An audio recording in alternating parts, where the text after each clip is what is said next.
What's up, everybody? So I'm working a project right now, and audio became key to it.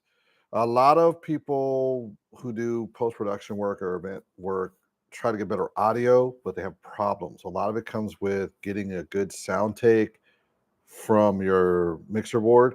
Um, you might want to take a little time and learn about it. So let's use DaVinci Resolve here real quick and kind of show you what I'm talking about. Let me share the screen real quick. Window, DaVinci Resolve, share. All right, so you can see me down at the bottom of the screen, and there's my lovely little DaVinci Resolve tab. Up here is the audio channels that came through my Shogun Connect. Let me mute the us, and maybe you can hear this through yours. But let's.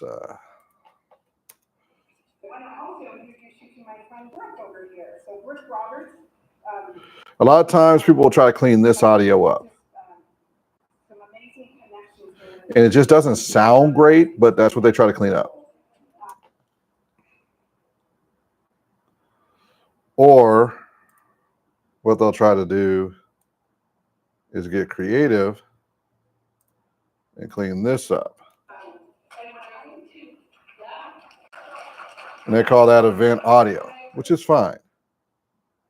But if you happen to have good access to the audio board, have a decent external recorder, your results will turn out like this. And that's kind of important because when you're looking at options for sound to go into a post-production video, you want the best sound. You don't want to have to do a bunch of fixes to it just to make it possible. Apparently my computer doesn't like doing the combo of showing this and the other, so let's stop now. Stop sharing.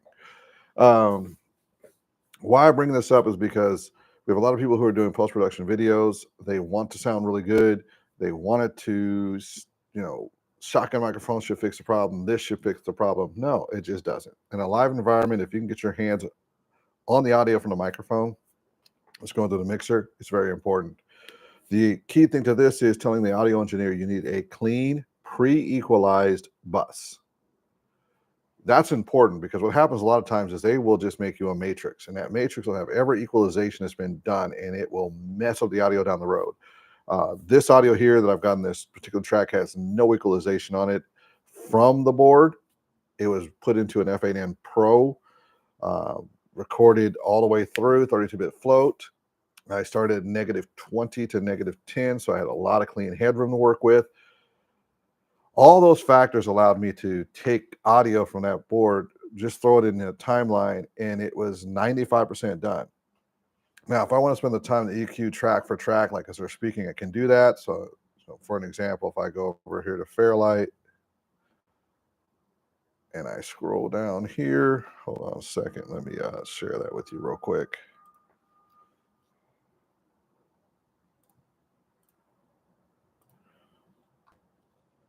Boom. Now, if I want to go into Fairlight and I want to EQ this, I sure can. Come on.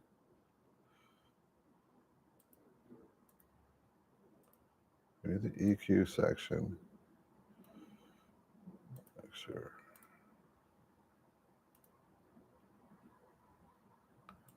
Wow, I can't show you anything right now.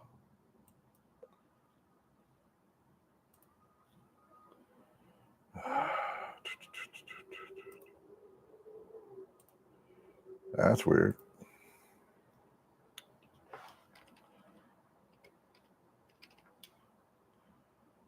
Let me go over to that track real quick. It's track 8.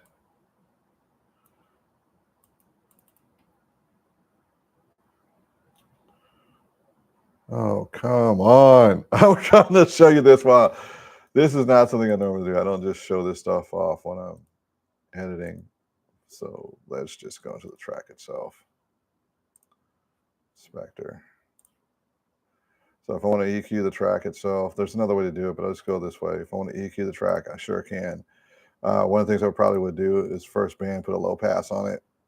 I'd probably put right around 97 hertz. And I'd probably do, I'll keep it like that.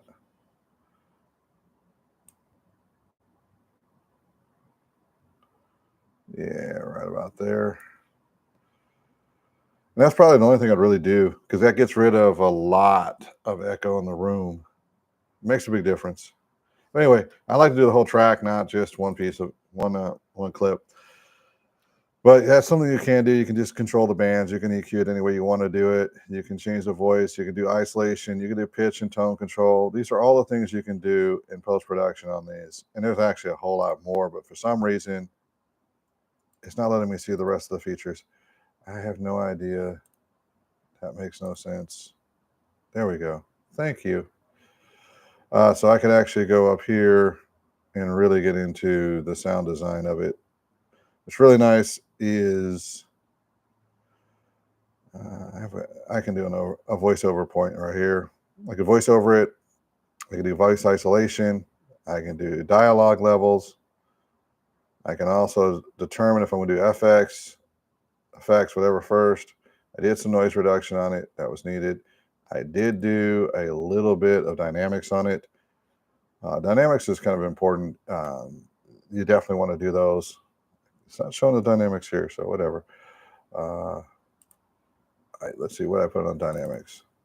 Negative 15 threshold for the dynamics. And a few other features on there, release and holds, your basic stuff. All of that was put together just to keep everything kind of nice and level. Nobody's too loud, nobody's too quiet. But when you have a non-EQ'd audio coming in, you have more options down the road, and that's kind of key. You want to have the ability to give somebody a really good audio, but without all the headaches. And generally, how you set this up is you use an F8N recorder. I use two sources for gathering scratch audio. In this case, I use the Rode wireless mics. Just set them near them, just in case a shotgun just didn't get clean sound or was too overwhelmed by the room's acoustics, and a shotgun microphone. So I had a total of 4 tracks to work with that were coming through the Atmos recorder, 2 that came from the shotgun microphone, 2 that came from individual channeled wireless microphones too. That way, if I lost signal, had signal, whatever it was, I had a nice solid sound wave for the main audio signal to come off of. Why didn't I use timecode? They didn't pay for it. It's as simple as that. They didn't pay for it. Sometimes you just got to be honest with people. I could time code it and they're like, I don't know what that is. I don't see the value in spending the extra $60 for the equipment. No problem. No need to rent it. No need to throw that in there. We can still make it work. But no, it might not sound as linked audio. So that's it. So that's the end of this live stream. Now I'm going to do another one. It's a little bit of rant about equipment. And then I'm going to go to a meeting after I have some coffee. Bye now.